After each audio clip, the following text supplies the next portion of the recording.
when you get Bitcoin from an exchange and it's KYC'd, these exchanges use Chainalysis, which is a tool that tells them that these Bitcoin might come from a illegal, I don't know, a fraud scheme or something, and it needs to be censored or banned. Regulated exchanges that do KYC have to do this. They have to follow that. But when you buy your Bitcoin, like on a meetup, person to person, or from a non-KYC platform like HODL, for instance, then you can't be sure if these coins, where they are coming from.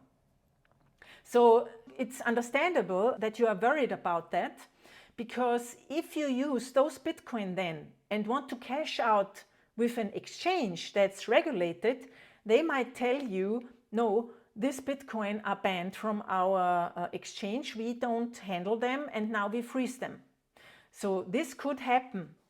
But the thing is, if you are acquiring Bitcoin non-KYC, then you also either pay with it for something, or you find someone that exchanges it for you also non-KYC, where no one is doing these checks. I never had any problem, to be honest. Maybe I was lucky because I earn Bitcoin. So when you earn Bitcoin, then there's no KYC too. So I don't know where these coins come from, and I don't care because I'm spending them again.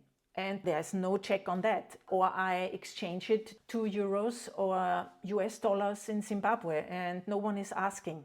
So that's in principle not a problem, but you gotta know that this can happen. Yes, that's true. The other thing that you can do with coins that you buy without KYC is you could use a self-custodial Lightning wallet like Phoenix or Albi, which is also self-custodial, and you send the Bitcoin, you convert it basically into, you send it into the Lightning network, and there it's very, very private, as long as you don't use Spark. And so that basically takes away that problem, because then you can also send a Lightning Satoshis, Lightning Bitcoin to exchanges, or you swap it back to on-chain, and then you send it to the exchange. And then basically there can be no trace of what the coin was before, who used it before you did.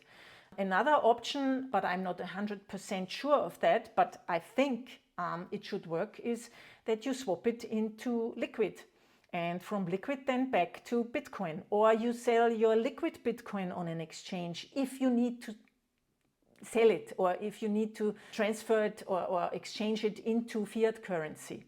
So there are a couple of solutions, and I wouldn't be too scared about that. One thing I also would suggest is that you have a little bit of like a percentage of your Bitcoin is KYC and a percentage of your Bitcoin is non-KYC. So then you have both, and you are basically set up to use the KYC on the regulated exchanges and the non-KYC, which is totally legal in private transactions or when you pay for something, or you exchange it on a non-KYC platform. So there are a couple of options. Hello, my name is Anita Posch, and if you liked that video, please subscribe to my channel now to inspire me to create more content like this. And if you want to learn more about Bitcoin, then sign up for my free weekly Bitcoin newsletter at anita.link/news.